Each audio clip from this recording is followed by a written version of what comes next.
Vamos começar, tá? Então, vou começar assim, bem elementarmente, tá?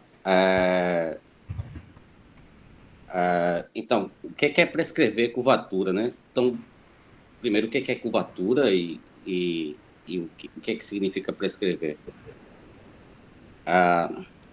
Quando você tem, o primeiro exemplo, o exemplo mais elementar do mundo, é quando você tem curvas planas. Tá? Uma curva é simplesmente uma aplicação que vai de um intervalo no R2, uma curva plana.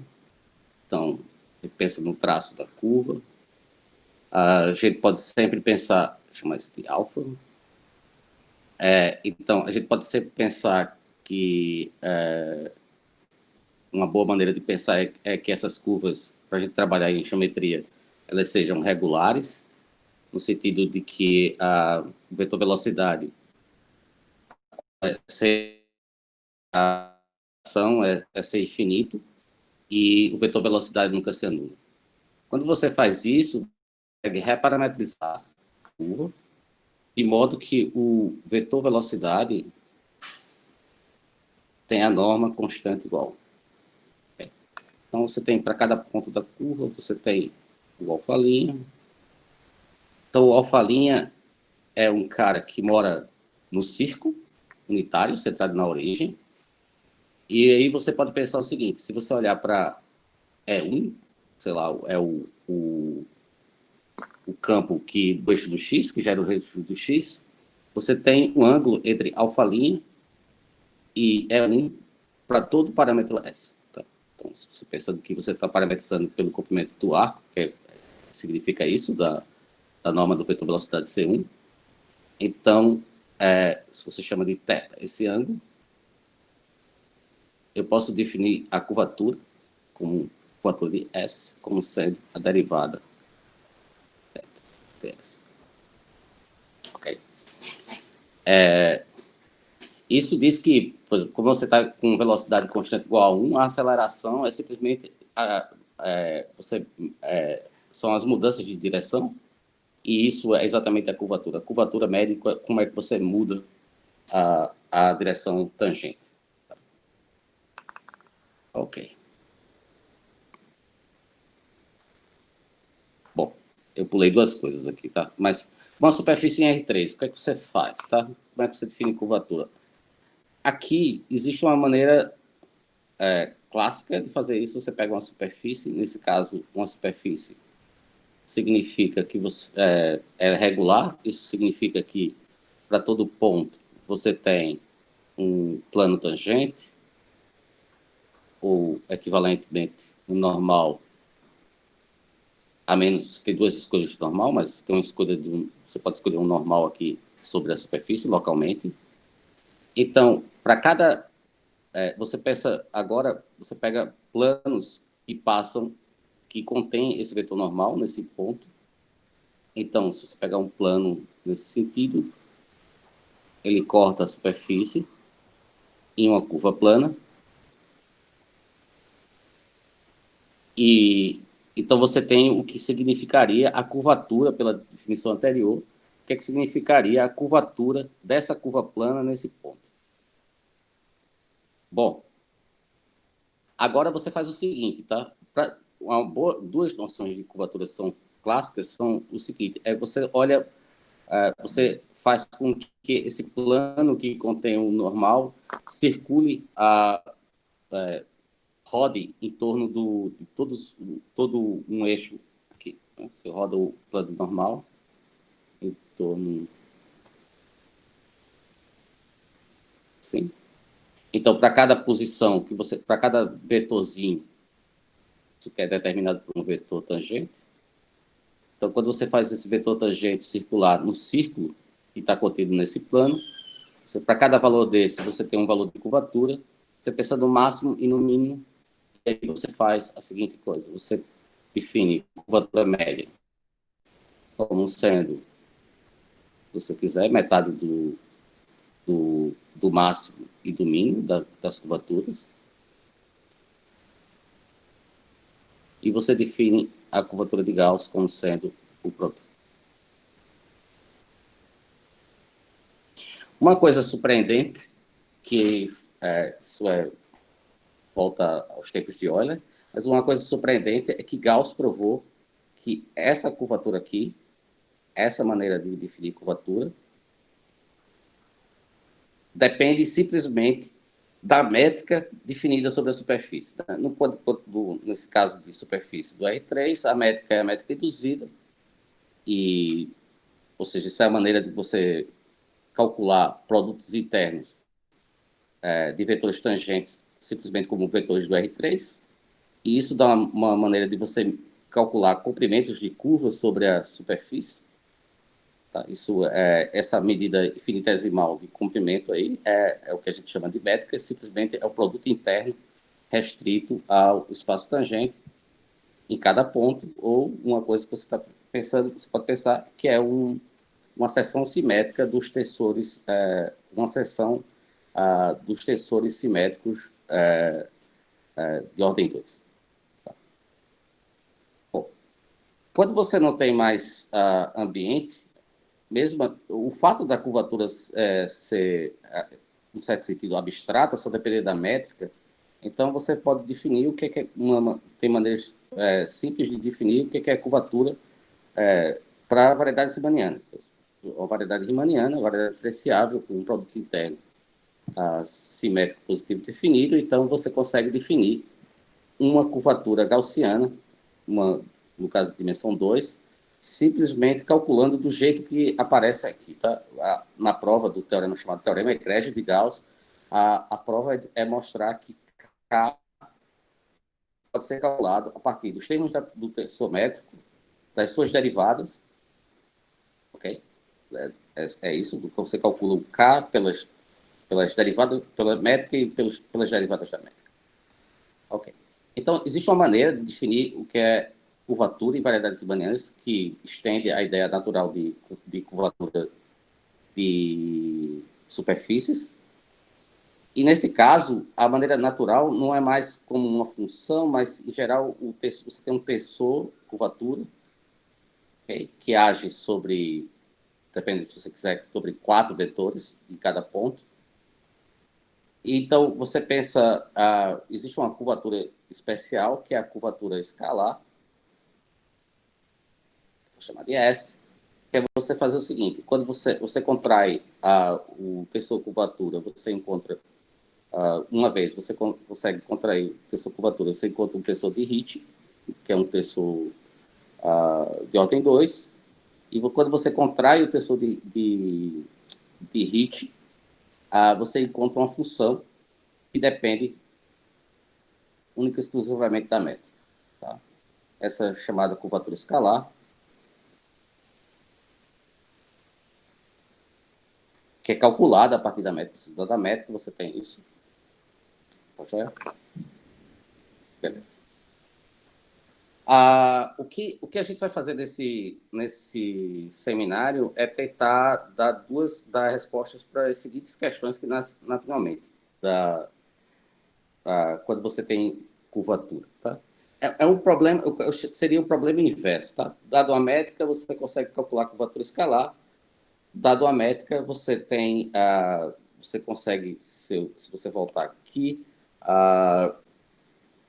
quando você tem uma variedade riemanniana e você tem uma hipersuperfície na variedade riemanniana, a curvatura média é simplesmente a divergência do vetor normal da métrica restrita à fronteira. Tá? Então, se você tem uma variedade com fronteira, amém? Se você tem uma variedade com fronteira, você tem um vetor conormal, normal à superfície. A orientação aqui, em geral, você bota para o contrário, botando para dentro, e você calcula a divergência desse campo em relação à fronteira.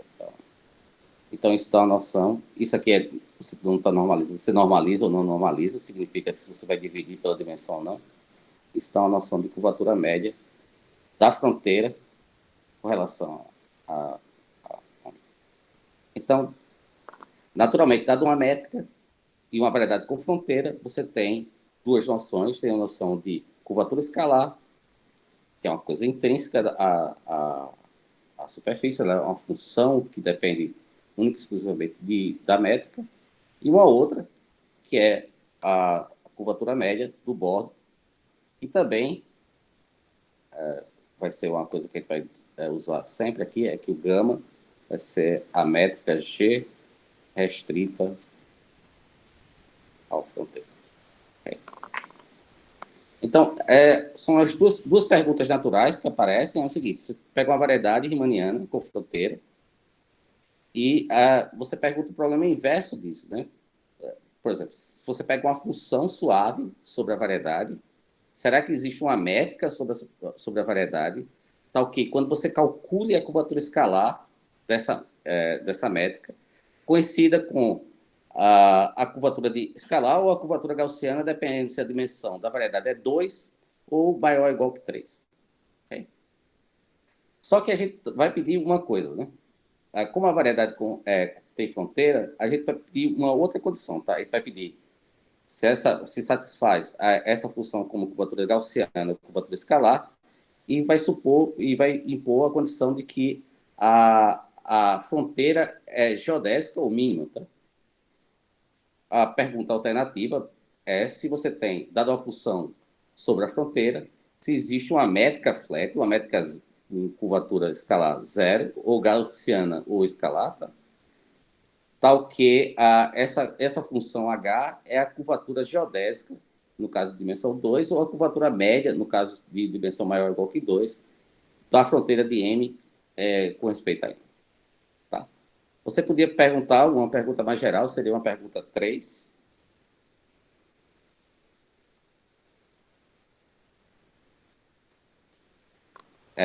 Se você tem a seguinte, se você pega um par de funções, f, g, f definida sobre M, g definida sobre a fronteira de M, então se devia ter chamado de outra letra, tá? Vamos chamar de H, ok? Não sei apagar direito.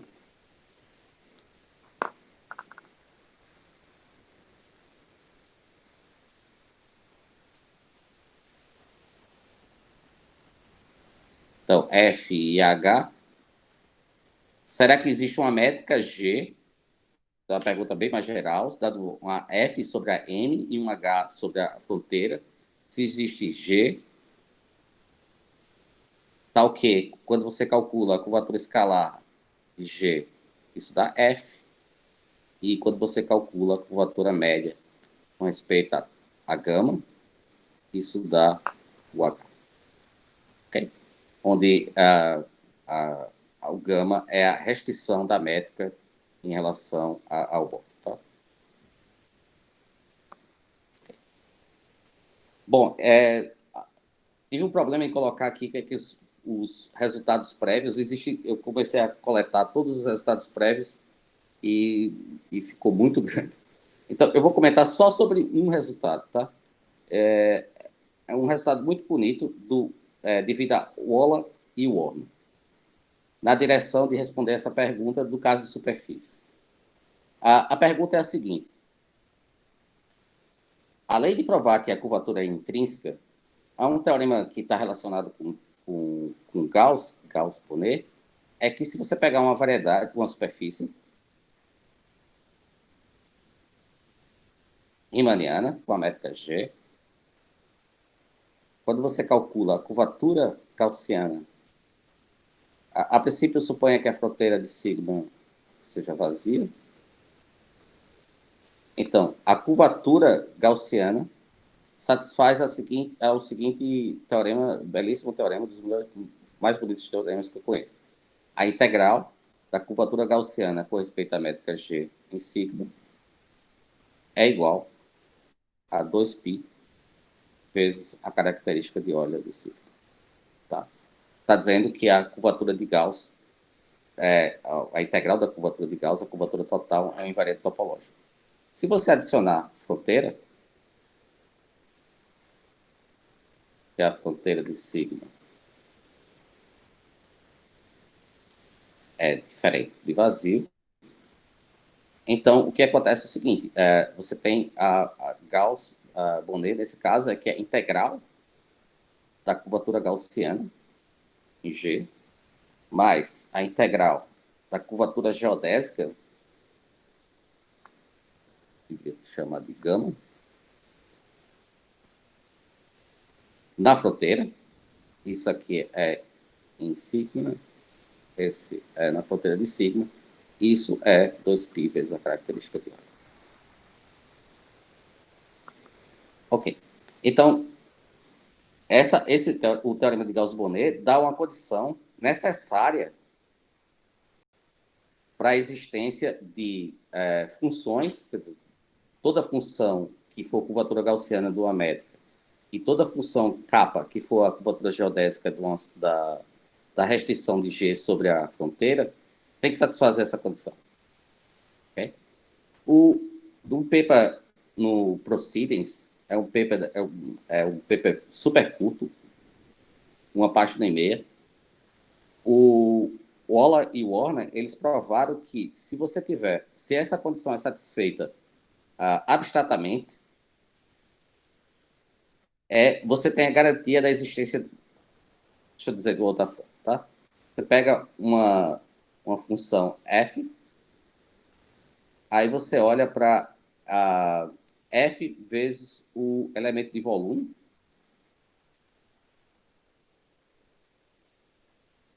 um elemento de volume da sigma.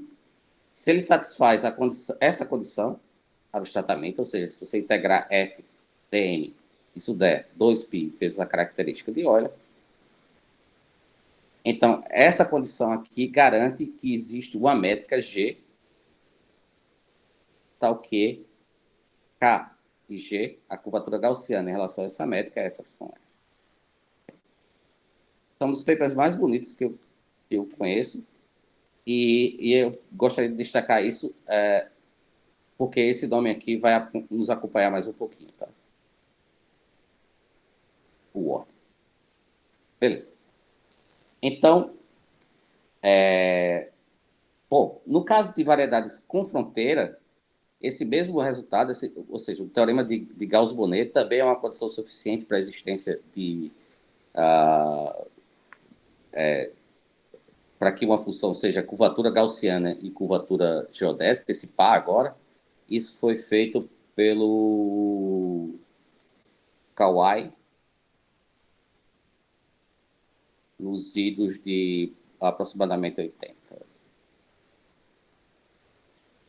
Acho que foi na década de 80. Não sei. Eu posso conferir as referências depois.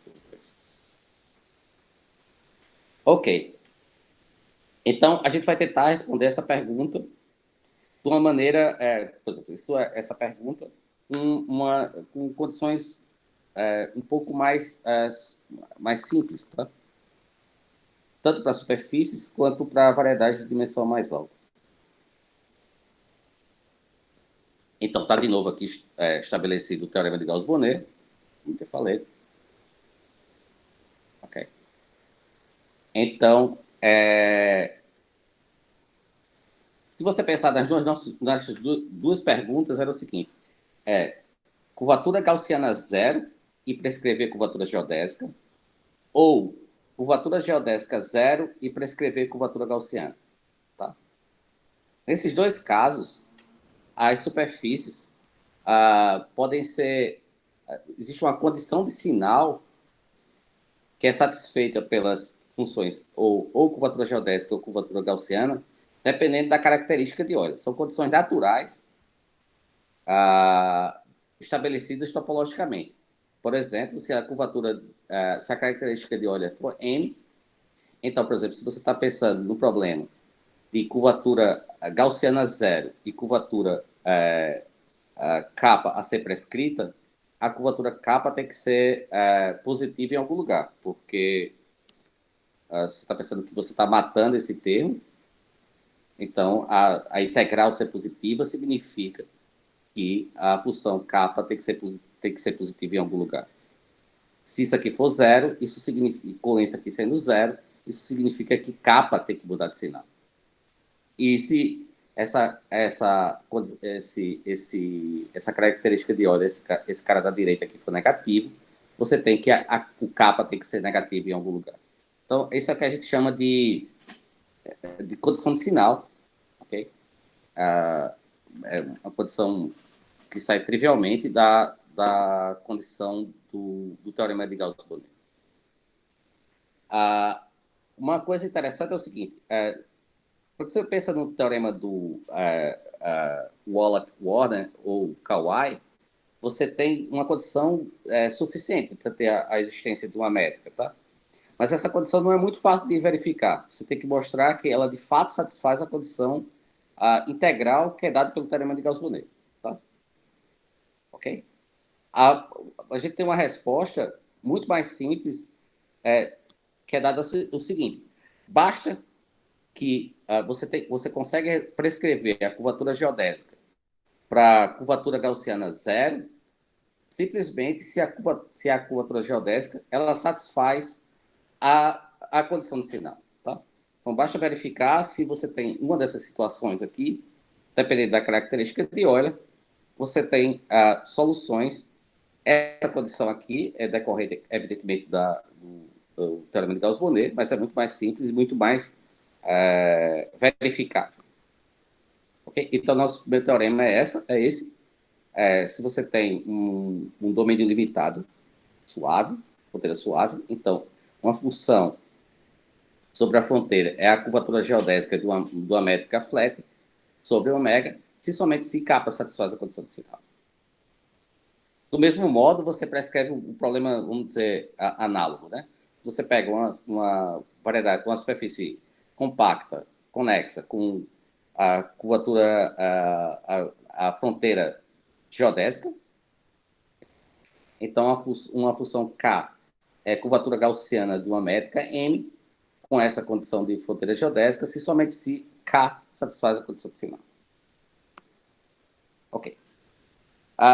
Uma observação aqui importante é que esse teorema, daqui a pouco eu vou dar o plano de como você provar, como provar esses teoremas, a nossa maneira de abordar.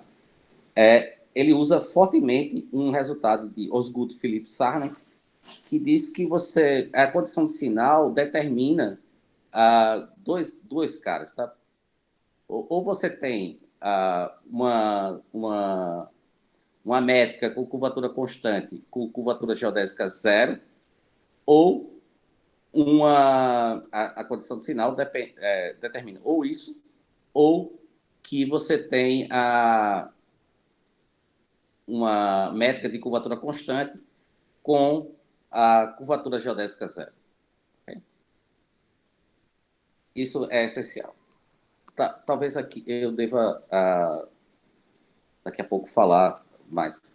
Bom, no caso de dimensão mais alta, você não tem infelizmente você não tem teorema de Gauss-Bonnet, tá?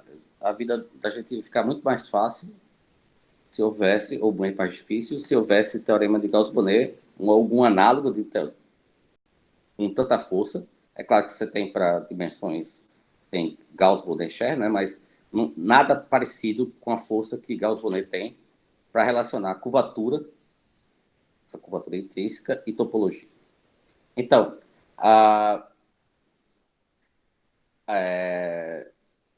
o que a gente vai fazer é o seguinte, se você pensar em generalizar o teorema 1 e 2, os teoremas de prescrição para superfícies 1 e 2, para variedade de dimensão mais alta, o que a gente vai fazer é trocar meio que usar uma certa um resultado fundamental de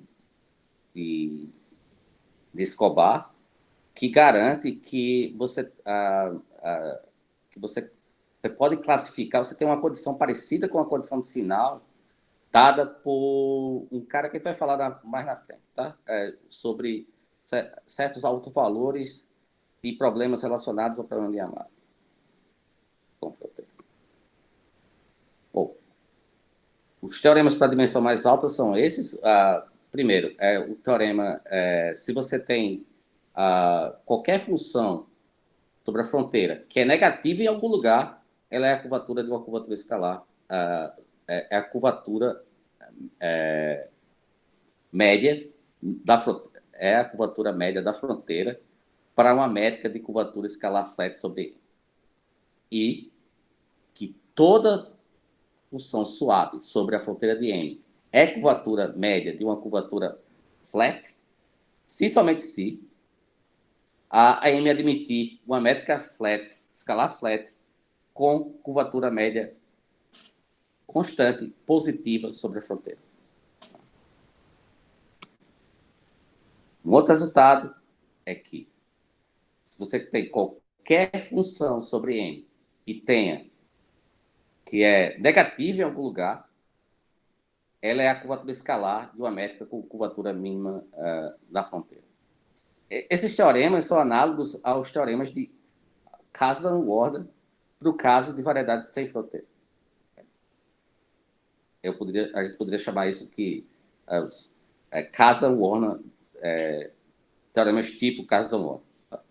E que toda função suave sobre M é a curvatura escalar de uma métrica com fronteira mínima com respeito a esta métrica, se somente se M admite uma métrica com curvatura positiva, uma métrica com curvatura escalar constante, positiva e fronteira mínima. Isso vai permitir que a gente consiga descrever, classificar as variedades compactas com fronteira em dimensão maior ou igual que 3 em três tipos de variedades. Tá? A primeira é aquelas que, em qualquer função sobre a fronteira de M, é a curvatura média de alguma função escalar flat. A segunda condição é que uma função é curvatura média de alguma curvatura escalar com fronteira mínima, se somente se ela é ou identicamente igual a zero ou estritamente negativa em algum lugar. E um terceiro tipo de classe de variedades é que uma função sobre a fronteira é curvatura média de alguma curvatura escalar flat com fronteira mínima, se somente se ela é negativa em algum lugar. Ok? Existem os análogos se você tem um problema dual entre a condição de prescrever na fronteira e condição de prescrever no interior. Eu gastei muito com motivação, então vou tentar tentar ser mais claro e rápido e conciso nos resultados, tá? Então, a técnica é o seguinte: o plano de você resolver esse tipo de problema, de prescrever curvatura, é o seguinte: primeiro, você pensa no seguinte: você pensa em um operador, você pega o espaço das métricas e você pensa num operador que é dado pelo o par, que é a curvatura escalar e a curvatura média. Tá? Essa é uma normalização interessante para quando você olha para isso. Então, é uma aplicação que pega os espaços das métricas e dá como resposta a função escalar, a curvatura escalar e a curvatura escalar no interior e a curvatura média do bordo. Okay. A ideia de usar esses espaços de Sobolev aqui é porque a gente quer usar um teorema da função inversa. Tá? Então, a ideia é você, por exemplo, você entender quando você tem soluções para o problema de curvatura escalar prescrita, curvatura no interior, curvatura média no bordo, você está querendo saber, estudar quem é a imagem dessa aplicação possível. Tá? Quais são os valores que são atingidos por isso. Ok. Bom, para estudar a imagem desse conjunto, o que a gente precisa fazer é o seguinte: a gente precisa... tudo aqui é feito encaixado de modo que as coisas funcionem. Por exemplo, as regularidades aqui, simplesmente por questão do teorema de traço aqui, mas o que a gente quer é que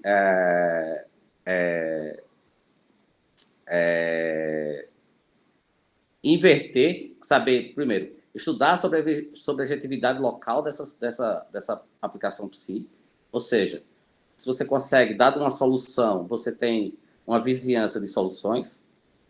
Okay? Então, para estudar a sobrejetividade local da psi, a ideia é você fazer o seguinte: a gente vai linearizar essa aplicação psi. É isso que está feito aqui, quando você pega uma variação infinitesimal da aplicação.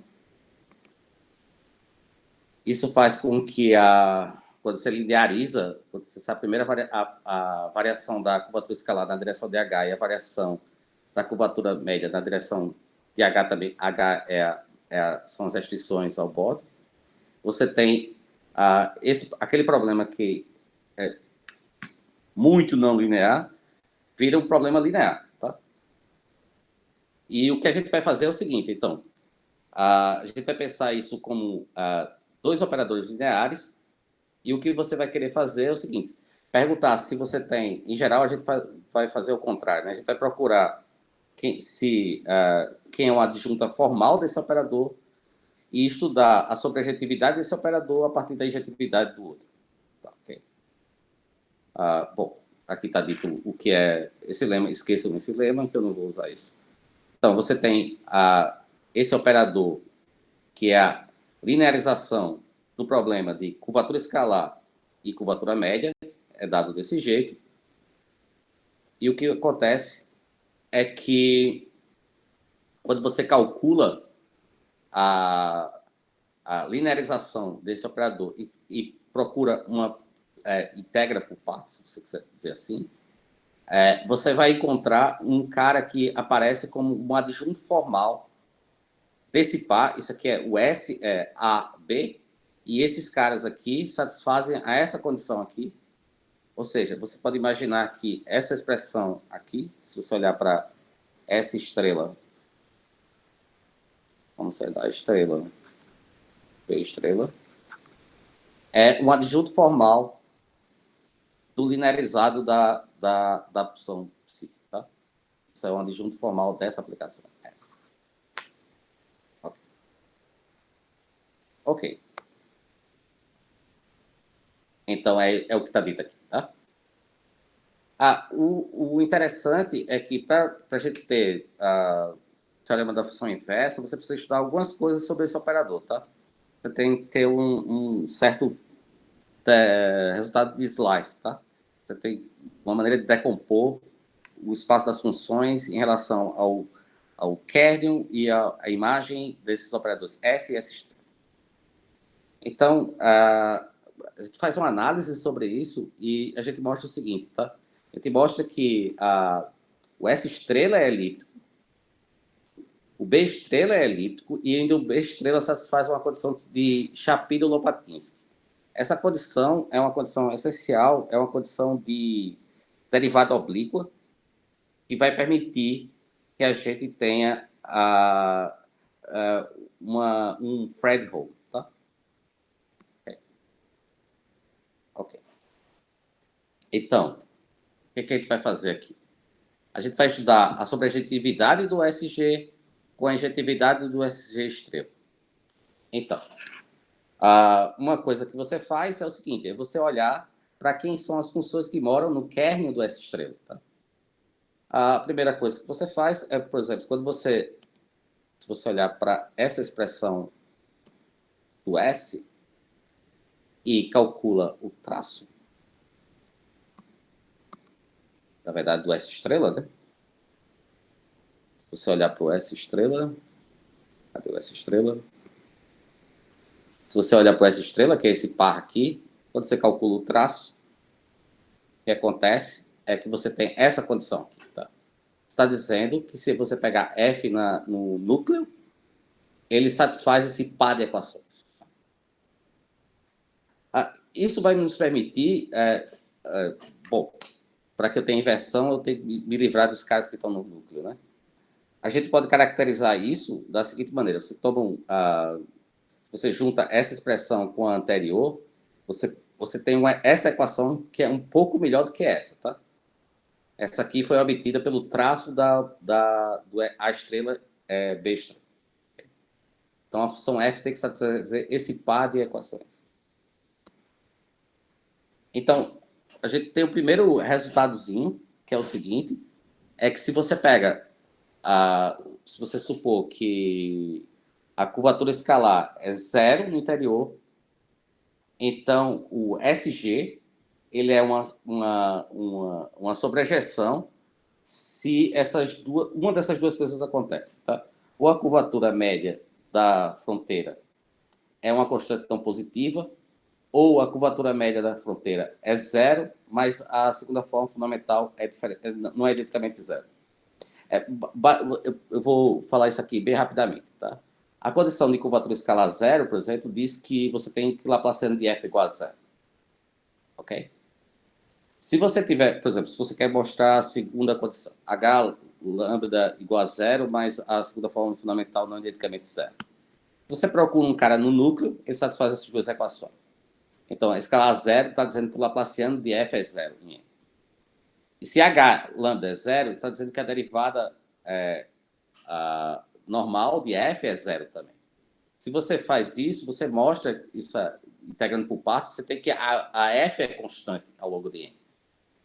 Ok? Mas se você se você olhar para essa expressão aqui, com h lambda igual a zero, a única coisa, se f vezes a segunda forma fundamental é zero, e esse cara não se identifica, não é zero, é porque f é zero. Estou dizendo que nessas condições, por exemplo, mostrei que se isso aqui acontece, o único f que está no núcleo é a f trivial. Ok. Esse é o análogo desse teorema para a curvatura escalar, tá? Ok. Deixa eu só... eu me perdi um pouco aqui nesse negócio. Então, a ideia é que a subjetividade, você possa obter subjetividade local nessas condições, tá? Okay? Por exemplo, se você tiver duas... você está pensando que você tem um par F1, F2, ou seja, funções sobre o interior e sobre a fronteira. Essa condição aqui é simplesmente para que você tenha regularidade pelo teorema de dimensão de Sobolev. Então, se você supor que o adjunto é injetivo, então você tem o seguinte, você tem uma sobrejetividade local, ou seja, se você pegar funções próximas em LP e funções próximas em W meio P da fronteira, então esses caras estão esses caras estão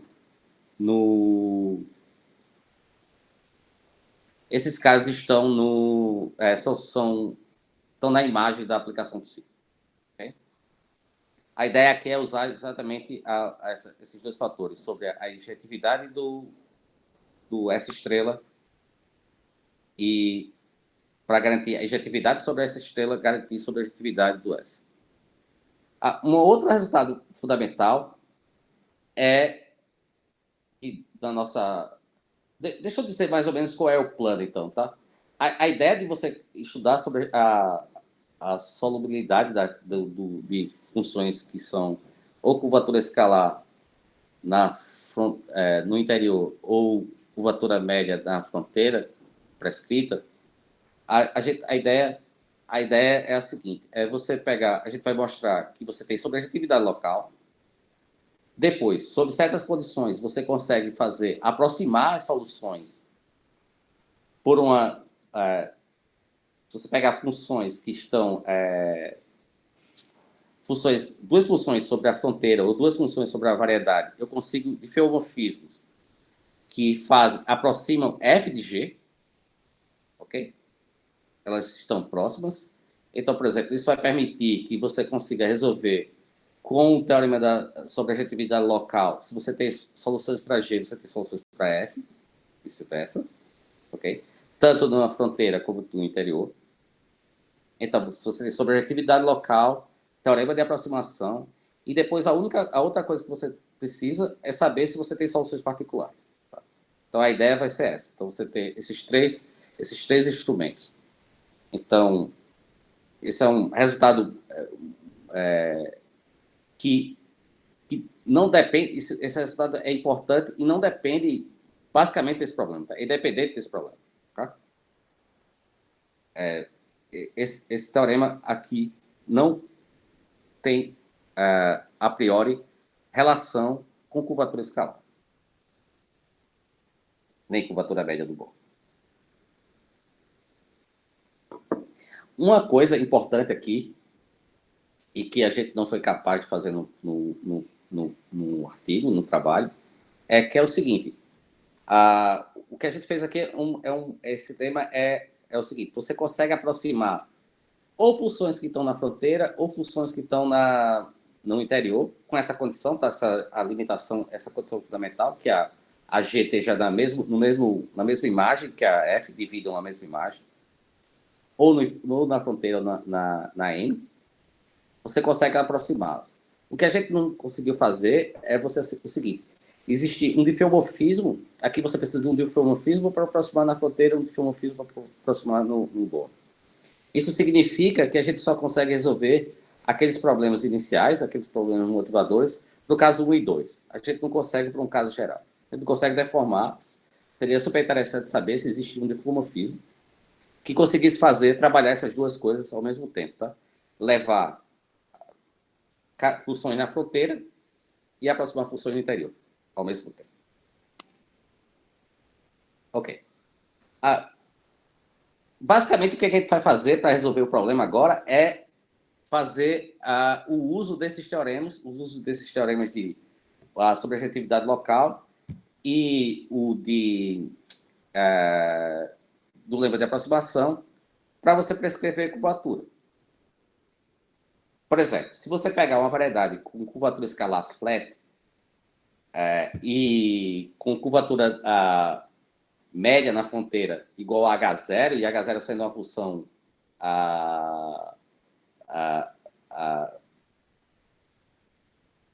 se você pegar H0 é uma função constante, por exemplo, tá? Você está dizendo, se você pegar uma variedade, se você tiver uma variedade que seja escalar flat e curvatura média constante igual a H0 na fronteira, se você pegar qualquer função H de modo que essa condição seja satisfeita, você consegue, pelos resultados, pelo lema de aproximação e pela sobrejetividade local, você consegue mostrar que a H é a curvatura média da fronteira de alguma curvatura escalar. Tá? É só combinar os dois resultados. Tá? Aproximou a curvatura média e usar a sobrejetividade local. O resultado depois é análogo. Né? Esse caso para curvatura... Vou comentar só os casos da fronteira, o caso de curvatura escalar são iguais. Então, beleza. Então, uma coisa que é clara é o seguinte. Por exemplo, quando é que você consegue fazer esse tipo de coisa? Você pega uma constante e quando você consegue uma função em que existe essa constante positiva que satisfaz essa condição. Por exemplo, se você tem que H muda de sinal, você consegue esticar a função, você pode multiplicar a função, esse C por uma constante suficientemente grande para cobrir qualquer H0. Okay? Certo? Isso significa que eu consigo qualquer função H sobre a fronteira, se você tem a condição de sinal, você consegue resolver o problema. Ok? Tá certo? É isso que está dito aqui, né? Se você pegar, se a curvatura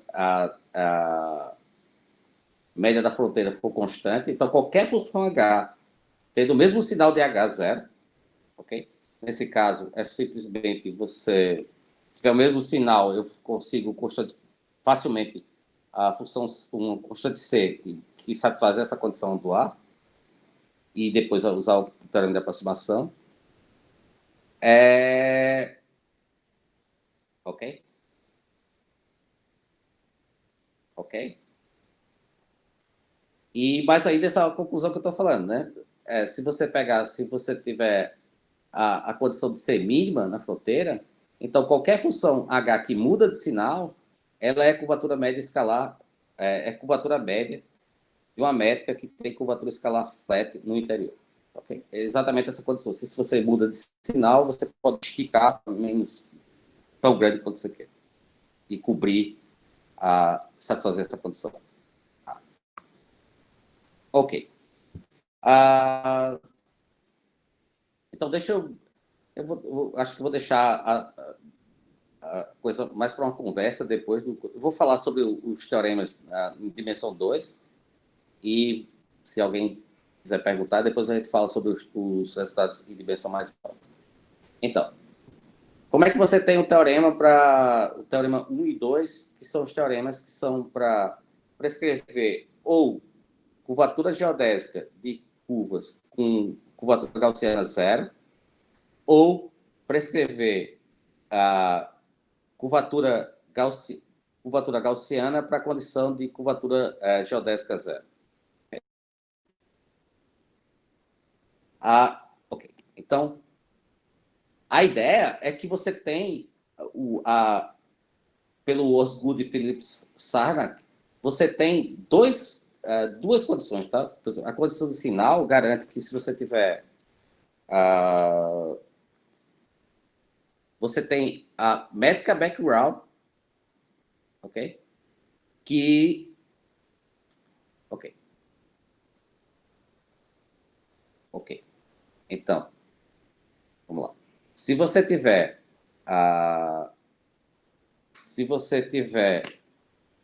que uma função satisfaz a condição de sinal, ok?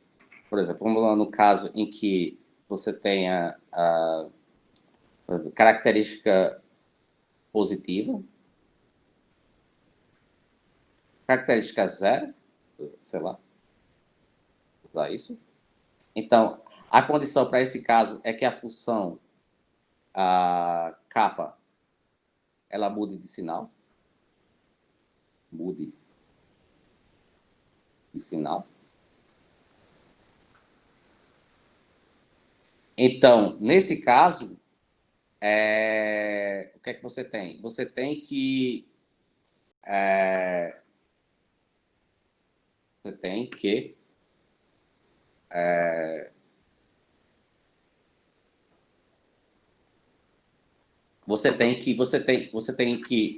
você consegue resolver qualquer curvatura, qualquer função que mude de sinal é curvatura geodésica de uma métrica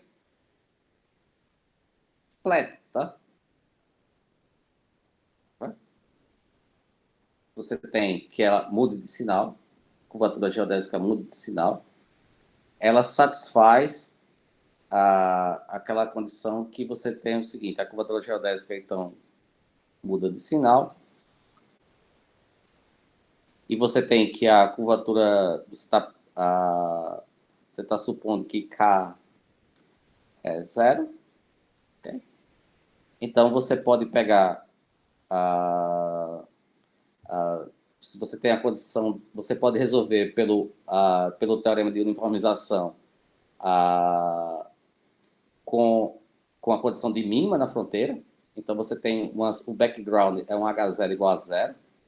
Então você tem uma solução para H0 igual a zero pelo teorema de uniformização. Então, se você tem uma função que muda de sinal, eu posso esticar essa função, ok?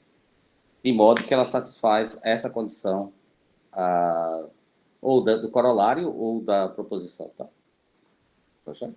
Em que a gente garante que, então, se a curvatura geodésica muda de sinal ou satisfaz a condição de sinal para o caso de característica zero, ela é curvatura geodésica de alguma curvatura, de alguma métrica de curvatura flat na superfície. Tá? Bom, os resultados, eu acho que eu passei 5 minutos já, então eu vou esperar perguntas, comentários, etc. Eu sou marujo novo nesse negócio aí, então eu vou esperar as perguntas, se for